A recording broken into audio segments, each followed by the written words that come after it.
আজকের খুতবা কোরআনে বারবার উল্লেখ করা হয়েছে এমন বিশেষ একজনের জন্য নিবেদিত, আর তিনি হলেন মরিয়ম সালামুন আলাইহা। আমি তার জীবনের কিছু বিষয় নিয়ে আলোকপাত করতে চাই যা আল্লাহ আজ্জা ওয়া জাল্লা কোরআনে তুলে ধরেছেন। আজকের এই আলোচনাটি এই সপ্তাহে একজনের প্রশ্ন দ্বারা অনুপ্রাণিত। একজন আমার কাছে এসে বলল, বাল্যকাল থেকে আল্লাহ আজ্জা ওয়া জাল্লার সাথে তার গভীর সম্পর্ক ছিল। খুব অল্প বয়স থেকে সে আল্লাহর নিকট দোয়া করত, এমনকি কিশোরী বয়সেও তাহাজ্জুদ পড়ত, এমনকি কিশোরী বয়সেও যখনই সে আল্লাহর নিকট কিছু চাইতো আল্লাহ তাকে তা দিত। এই ব্যক্তির আসলে খুব কঠিন এক জীবন ছিল। অল্প বয়সে বাবাকে হারান, কোনো ভাই নেই, এই বোন খুবই একাকিত্বের জীবন কাটিয়েছেন এবং সিদ্ধান্ত নিয়েছেন সত্যিকার অর্থে আল্লাহর উপর তাওয়াক্কুল করে থাকবেন। যখন সে এভাবে বড় হতে শুরু করলো, সে দেখতে লাগলো যখনই সে আল্লাহর কাছে কিছু চাইতো আল্লাহ অলৌকিকভাবে তার সকল প্রার্থনার জবাব দিত। যখনই সে আল্লাহর কাছে কিছু চাইতো আল্লাহ কখনো তার দুয়ার জবাব না দিয়ে থাকেননি। এভাবে সে আল্লাহর উপর নির্ভরতা এবং নৈকট্য বাড়িয়ে তোলে।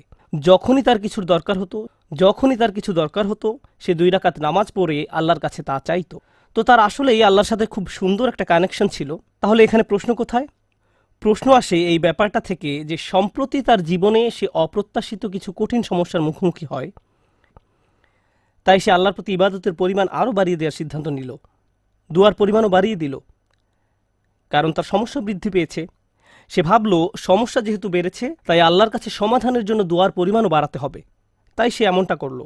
সে এত বেশি নামাজ পড়লো, এত বেশি পরিমাণে রোজা রাখলো যে জীবনে কখনো এত রোজা রাখেনি। আল্লাহর কাছে কাকুতি মিনতি করত, কান্নাকাটি করত, যেভাবে সে পূর্বে কখনো করেনি। কিন্তু সমস্যা আরও খারাপ হতে থাকলো, পরিস্থিতির কোনো উন্নতি হচ্ছে না।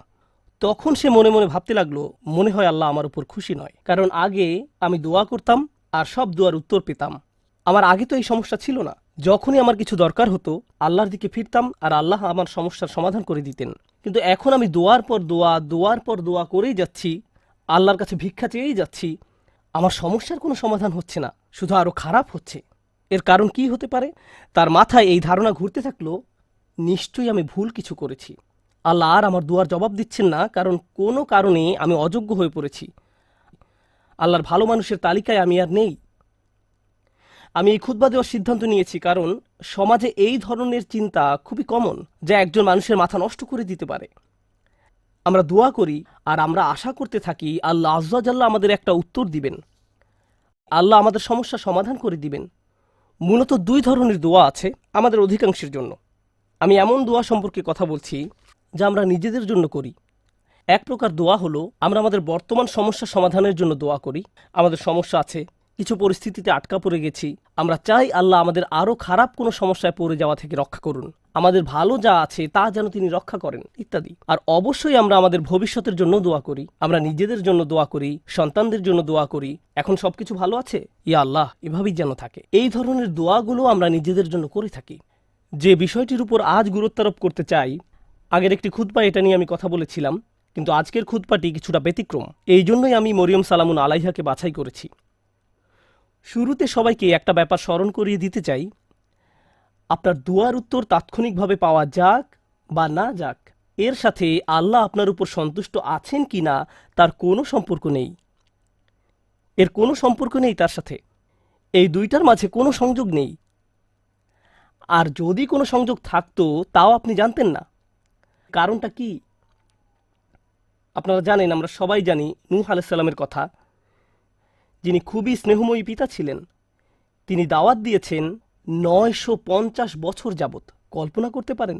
আপনাদের কি মনে হয় তিনি তার সন্তানের জন্য দোয়া করেছেন? তিনি তার স্ত্রীর জন্য দোয়া করেছেন? নাকি তাদের ব্যাপারে কোনো পরোয়া করেননি? যিনি তার জাতির জন্য এতটা যত্নশীল হতে পারেন, তারা তাকে থুতু নিক্ষেপ করেছে, অপমান করেছে, তারপরেও তিনি আবারও তাদের কাছে গিয়েছেন। এভাবে 950 বছর যাবত। আপনাদের কি মনে হয় তিনি নিজের ছেলেকে উপেক্ষা করেছেন, নিজের স্ত্রীর কথা ভুলে গেছেন? তিনি তাদের জন্য বছরের পর বছর দোয়া করে গেছেন, তারা নিজেদেরকে পরিবর্তন করেনি। ব্যাপারটা কি এমন নয়? তিনি কি নিজেকে এভাবে দোষ দিয়েছেন যে মনে হয় আমার দাওয়াতটা ঠিকমতো হয়নি, তো আমার আর দোয়ার প্রতি কোনো গুরুত্ব দিচ্ছেন না? আলোচনাটা এভাবে শুরু করার কারণ হলো, ওই মানুষগুলো আমাদের চেয়ে অনেক উত্তম ছিলেন, তাদেরও একই রকম সমস্যা ছিল। এখানে এমন অনেক পিতামাতা আছেন যারা সন্তানদের জন্য প্রতিনিয়ত দোয়া করে যান, কিন্তু তারা দেখেন সন্তানরা ধর্ম ছেড়ে চলে যাচ্ছে, তারা অন্ধকার পথে হারিয়ে যাচ্ছে, আর তারা এটা নিয়ন্ত্রণ করতে পারছে না। নিয়মিত দোয়া করে যাচ্ছেন, কিন্তু দোয়ার কোনো উত্তর দেখা যাচ্ছে না। ফলে তারা হতাশ হয়ে পড়ছেন। আমি কি ভুল কিছু করেছি? আল্লাহ কেন উত্তর দিচ্ছেন না? আরে আপনি তো একা এমন পরিস্থিতিতে পড়েননি। আমাদের রসুল সাল্লাল্লাহু আলাইহি সাল্লাম প্রচুর দোয়া করেছেন। আপনার কি মনে হয় না যে তিনি তার চাচার জন্য দোয়া করেছেন, তার পরিবারের জন্য দোয়া করেছেন? আপনার কি মনে হয় না তিনি আবু লাহাবের কথা বিবেচনায় নেননি? যদি তিনি দোয়া করে থাকেন, তার সকল আবেগপ্রবণ দোয়া সত্ত্বেও আল্লাহ আয্যা ওয়া জাল্লা তাকে বলছেন, ইন্নাকা লা তাহদি মান আহবাবত। আমাদের মাঝে এমন অনেকেই আছেন, এমন অনেক সন্তানেরা আছেন যারা আশা করেন তাদের পিতামাতা বা বড়রা যদি আরেকটু ভালোভাবে আল্লাহর পথে চলতো। এমন বহু তরুণ তরুণীর সাথে আমার কথা হয়েছে যাদের পিতামাতা ভয়ঙ্কর রকমের পরিষ্কার হারাম ব্যবসায় জড়িত। সন্তানেরা, তাদের ছেলেমেয়েরা তাদের বলছে, প্লিজ এই ব্যবসা থেকে বের হয়ে আসেন, আমি আপনাদের উপর নির্ভরশীল, আর আমি তো এই মুহূর্তে আমার পরিবারের জন্য আয় করার অবস্থানে নেই, কিন্তু আপনারা যা করছেন তা ভুল। তখন সন্তানদের বলা হয়, তোমরা পিতামাতাকে অসম্মান করছো, তোমাদের তো পিতামাতার সাথে তর্ক করা উচিত নয়। এই ক্ষেত্রে ব্যাপারটা সম্পূর্ণ উল্টো, যে সন্তানেরা পিতামাতার হেদায়েতের জন্য দোয়া করছেন, কিন্তু পরিস্থিতির কোনো উন্নতি হচ্ছে না। এর বাহিরেও কারো হয়তো ভয়ঙ্কর অসুস্থতা দেখা দিতে পারে, স্বাস্থ্য সংক্রান্ত চরম দুর্দশাও আসতে পারে, অথবা চাকরি খুঁজে পাচ্ছেন না, অর্থনৈতিক সমস্যায় আক্রান্ত, আর আপনি আল্লাহর কাছে দোয়া করে যাচ্ছেন, মনে মনে বলছেন, আমি তো গত বছর ইতিকাফও করেছি, আমি দোয়া করেই গেছি, সারা রাত সিজদায় পড়েছিলাম, এরপরেও আমার সমস্যা রয়ে গেছে, এরপরেও কোনো সমাধান আসেনি। সবার আগে আমি আপনাদের সবাইকে মনে করিয়ে দিতে চাই যে নবীরা, তাদের সকলেই, আমাদের বহুকাল পূর্বে যারা এসেছিলেন, আল্লাহ অনবরত তাদের দোয়ার কথা কোরআনে উল্লেখ করেছেন, তাদের সমস্যাগুলোর কথাও কোরআনে বারবার উল্লেখ করেছেন। আপনাদের কি মনে হয় না ইয়াকুব আলাইহিস সালাম, যিনি 12 জন সন্তানের পিতা ছিলেন, তিনি তার সব সন্তানের জন্য দোয়া করেছেন? বিশেষ করে ইউসুফ আলাইহিস সালামের জন্য, যখন তিনি ইউসুফকে হারিয়ে ফেলেন, আপনাদের কি মনে হয় না তিনি ইউসুফ আলাইহিস সালামের নিরাপত্তার জন্য দোয়া করেছেন, তিনি যেন তার সুন্দর সন্তানকে আবার দেখতে পান? আমরা জানি তিনি এত বেশি কেঁদেছিলেন যে দৃষ্টিশক্তি হারিয়ে ফেলেছিলেন, অবিয়াদ্দাত আইনাহু, এবং দুঃখে তার চক্ষুদয় সাদা হয়ে গেল। তার এত বছরের দোয়ার কোনো উত্তর পাওয়া গেল না, কিন্তু পরিশেষে উত্তর পাওয়া গেল। আপনাদের কি মনে হয় না যখন মূসা আলাইহিস সালামের মা নিজ ছেলেকে পানিতে ভাসিয়ে দেন, আর দেখতে পাচ্ছেন যে স্রোতের টানে বাক্সটি হারিয়ে যাচ্ছে, বাক্সটি যে কোনো সময় উল্টে যেতে পারে, আর কিভাবে জানেন যে বাক্সটি ওয়াটারপ্রুফ, পানি প্রবেশ করবে না? কিভাবে জানবেন যে এটি পাথরের আঘাত পেয়ে ভেঙে যাবে না?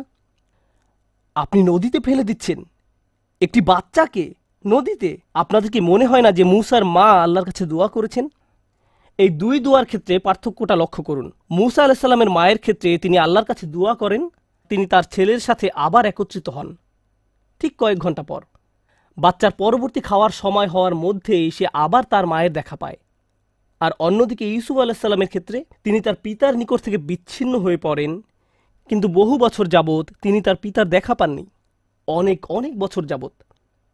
আমরা জীবনে সমস্যার মুখোমুখি হব, আর আল্লাহর কাছে দোয়া করার সাথে সাথেই আমাদের সমস্যার সমাধান হয়ে যাবে না। দোয়ার বাস্তবতা বোঝার চেষ্টা করুন। দোয়ার উদ্দেশ্য কি? আমরা প্রায় দোয়াকে তলাবের সাথে গুলিয়ে ফেলি। আরবিতে তলাব মানে কোনো কিছু তালাশ করা, কোনো কিছু দাবি করা, আর দোয়ার আক্ষরিক অর্থ হলো ডাকা, এটাই এর অর্থ। দাওতুকুম মানে আমি তোমাকে ডেকেছি, আমন্ত্রণ জানিয়েছি, এটা হলো দোয়া।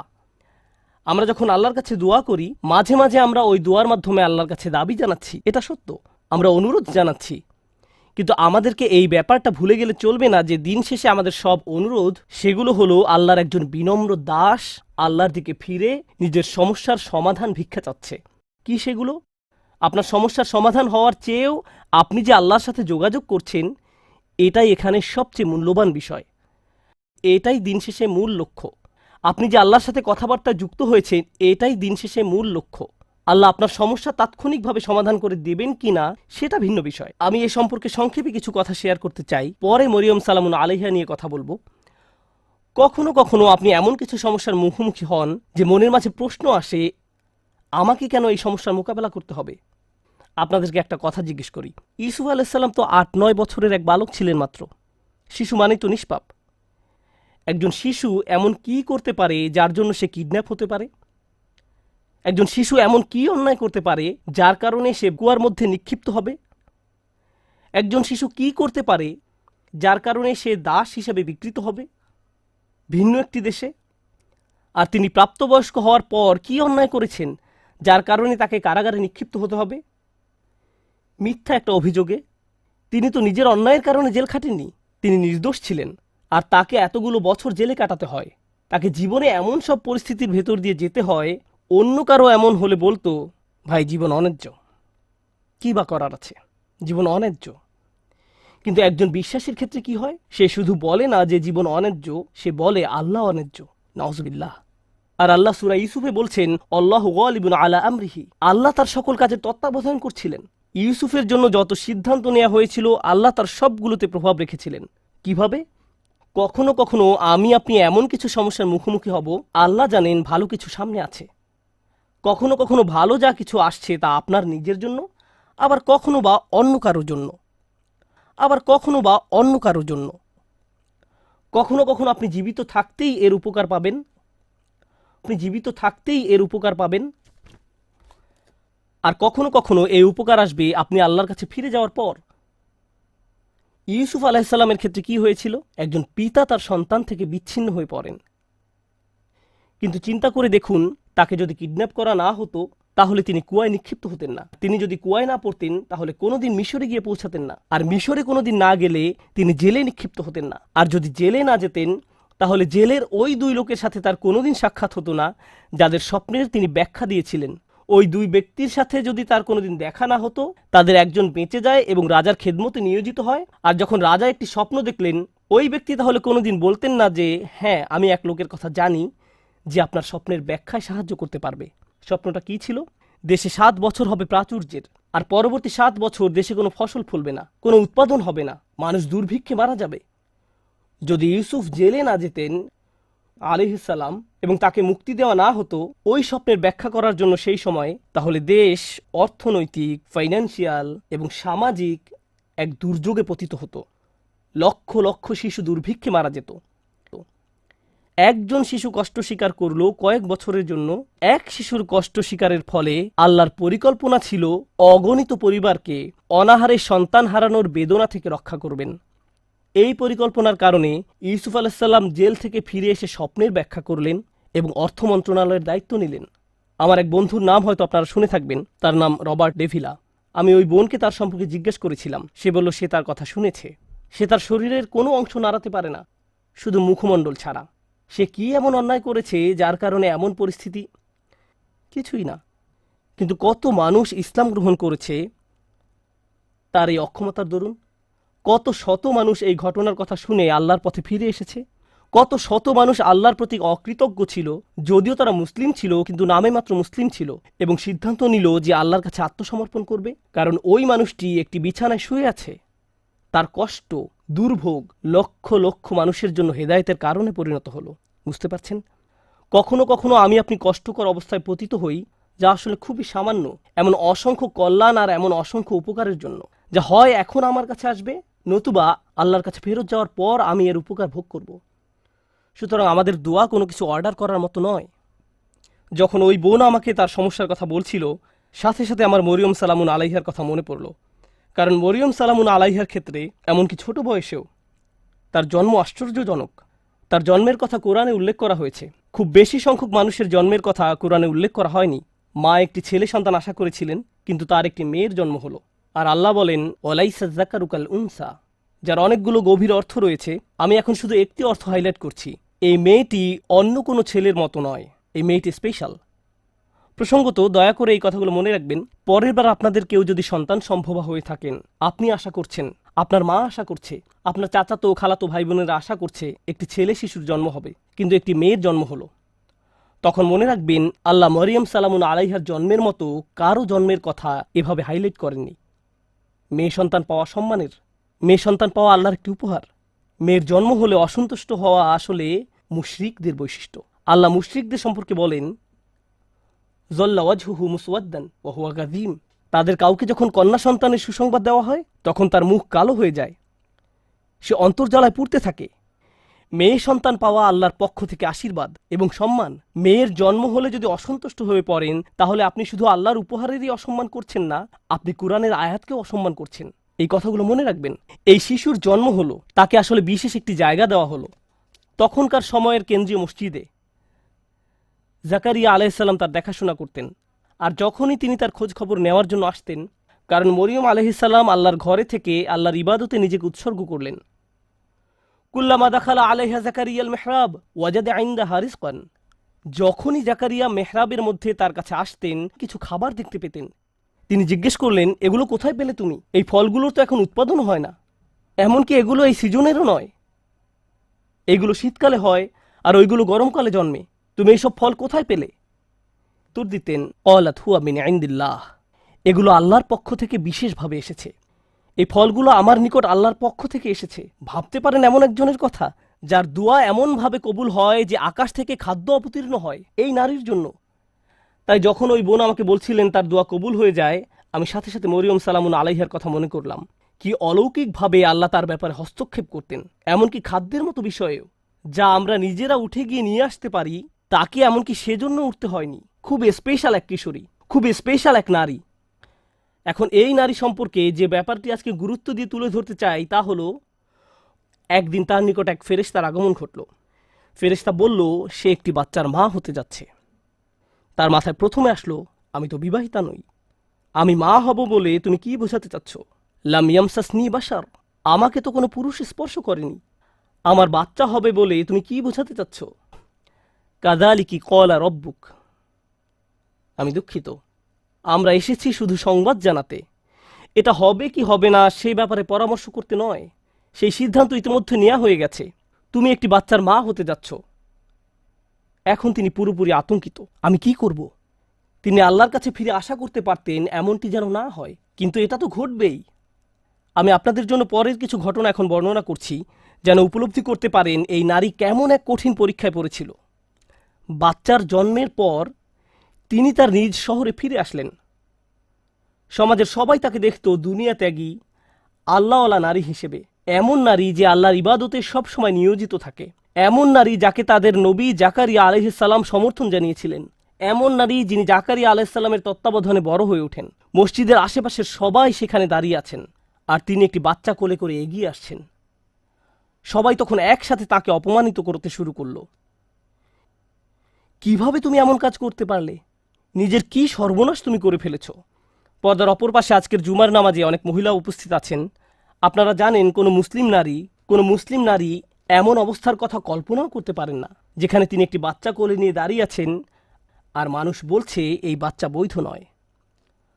তার পক্ষে এমন ধরনের অপমানের কথা কল্পনায়ও আনা সম্ভব নয়। আর আমাদের পুরুষদেরকেও এই ধরনের অভিযোগের কথা কল্পনা করতে পারবো না। আমাদের বোনদের জন্য, আমাদের মায়ের জন্য, আমাদের মেয়ের জন্য এটা আমাদের চিন্তার বাহিরে। একজন মুসলিমের জন্য আমাদের মান মর্যাদা আমাদের জীবনের চেয়েও মূল্যবান। আত্মমর্যাদার যে চেতনা আল্লাহ আমাদের দান করেছেন তা আমাদের কাছে আমাদের জীবনের চেয়েও বেশি মূল্যবান। আর তিনি জানতেন তিনি যখন নিজের এলাকায় ফেরত যাবেন তখন লোকজন এমন কথাই বলবে। তার পেছনে বলা বলি করলে এক কথা, কিন্তু তারা লোক সম্মুখে তার মুখের উপর বলছে, একেবারে সরাসরি তাকে বলছে তিনি কিভাবে এই সমস্যার মোকাবেলা করলেন। কারণ যত দুয়াই তিনি করেন না কেন, আল্লাহর সিদ্ধান্তে কোনো পরিবর্তন হবে না। আল্লাহ সিদ্ধান্ত নিয়েছেন তাকে এই পরীক্ষার সম্মুখীন হতে হবে, তাকে সমাজের সামনে এভাবে দাঁড়াতে হবে। তখন তিনি কি করলেন? যখন প্রসব বেদনা শুরু হলো, তিনি বলে উঠলেন, ইয়া লাইতানি মিত্তু ক্বাবলা হাযা। তিনি বলে উঠলেন, হায় আমি যদি কোনরূপে এর পূর্বে মরে যেতাম। আশা করছি সন্তান প্রসবকালে মারা যাব, কারণ সামনে যে অপমান সইতে হবে তার থেকে মৃত্যুর মাধ্যমে সহজে অব্যাহতি পাওয়া যাবে। কুরআনের অন্য কোথাও কারো মৃত্যু কামনা করার কথা উল্লেখ নেই, শুধু এই জায়গায়। একবার চিন্তা করে দেখুন কেন তিনি মৃত্যু কামনা করছেন। আল্লাহ আজ্জা জাল্লা স্বীকার করছেন যে কখনো কখনো মানুষ এমন কঠিন মানসিক আঘাতে জর্জরিত হবে যে মৃত্যু কামনা করে বসবে। এমন পরিস্থিতিতেও মানুষ পড়বে। ঠিক এমনই এক চরম পরিস্থিতিতে তিনি পড়ে গেলেন, আর আল্লাহ এটা স্বীকার করলেন, ইয়া লাইতানি মিত্তু ক্বাবলা হাযা। আমি এটা পড়ার পর প্রচণ্ড ধাক্কা খেলাম। কিভাবে তিনি এমন কথা বলতে পারলেন? জানেন তো আমাদের রাসূলুল্লাহ সাল্লাল্লাহু আলাইহি সাল্লাম বলেছেন, লা ইয়াতামান্নায়ান্না আহাদুকুমুল মাউতা, তোমাদের কেউ যেন মৃত্যুর আকাঙ্ক্ষা না করো। তোমাদের মৃত্যু কামনা করা উচিত নয়। কেউ কখনো সহজে মৃত্যু কামনা করে না, কিন্তু তিনি এখানে মৃত্যু কামনা করছেন কেন? এটা অত্যন্ত কঠিন এক পরিস্থিতি, মারাত্মক এক অবস্থা। তো তিনি যে অপমানের সম্মুখীন হতে যাচ্ছেন তা মৃত্যুর চেয়েও খারাপ। তাই তিনি বললেন, ইয়া লাইতানি মিত্তু ক্বাবলা হাযা। এই কথা কোরআনে উল্লেখ করার কারণ আছে। দুনিয়ার এই জীবনে মানুষ অপমানজনক পরিস্থিতিতে পড়বে, থেকে মুক্তির কোনো উপায় চোখে পড়বে না। অনেককে তাদের পরিবারের সম্মুখীন হতে হবে, মিথ্যা অপবাদের সম্মুখীন হবে, অতীতের কোনো ভুলের মোকাবেলা করতে হবে। কে জানে তাদের এমন ধরনের মানসিক আঘাতের মোকাবেলা করতে হবে। তখন তারা মরিয়ম সালামুন আলাইহার উদাহরণে সান্ত্বনা খুঁজে পাবেন। কিন্তু তিনি এখানেই থেমে যাননি। তিনি বললেন, ওয়াকুন্তু নাসিয়াম মানসিয়া। নাসিয়ান মানসিয়া খুবই অসাধারণ শব্দযুগল। তারা বলে ফাল ও ফিল, এবং এই দুইটি ওজন। তারা নিসিও বলে, এক কিরাতে এটাকে নিসিয়ান, অন্য কিরাতে নাসিয়ান পড়া হয়, জিভ এর মতো। আরবি ভাষায় দুই ধরনের শব্দ আছে, জিভ ও মাজবুহ। একইভাবে নাসি এবং মানসি, এই শব্দগুলোর প্রথমটা আসলে ব্যবহৃত হয়, আমি আপনাদের জন্য লিখে এনেছি। ولا يقال للكبش ذبح إلا إذا أعد للذبح। কোনো প্রাণীকে, অর্থাৎ কোনো ছাগল বা ভেড়াকে আপনি ততক্ষণ পর্যন্ত জিভ বলবেন না যতক্ষণ না এটি জবাই করার উপযুক্ত হয়। জবাই করা হয়ে গেলে এটাকে বলা হয় জাবিহ, এটাকে বলা হয় মাজবুহ। জবাইয়ের আগে না, আগে বলা হয় জিভ। তিনি দুইটি শব্দ ব্যবহার করলেন, যদি আমি মরে যেতাম, যদি মানুষের স্মৃতি থেকে বিলুপ্ত হয়ে যেতাম, এভাবেই অনুবাদ করা হয়। কিন্তু এখানে যে দুইটি শব্দ আছে সেটা ওনারা ভুলে গেছেন। একটা শব্দ নাসিয়ান, অর্থ আসলে তিনি তো মসজিদ থেকে অনেক দূরে, ঠিক না? তিনি এখন বাড়িতে অবস্থান করছেন না। কেউ যেন কোনোদিন আমাকে মিস না করে, তারা যেন এই প্রশ্নটাই না করে যে মরিয়ম কোথায় গেল। আমি যদি অদৃশ্য হয়ে যেতাম, যদি মানুষের স্মৃতি থেকে বিলুপ্ত হয়ে যেতাম এই মুহূর্তে, কারো যেন কোনোদিন আমার কথা মনেও না হয়। এটা হলো নাসিয়ের অর্থ। চিন্তাও মাথায় না আসে যে এক সময় আমার অস্তিত্ব ছিল। এমন অনেকেই আছে যারা এত কঠিন হতাশা এবং উদ্বেগের ভিতর দিয়ে যায় যে ঘর থেকেই বের হয় না, ফোন রিসিভ করে না, টেক্সট মেসেজের কোনো জবাব দেয় না।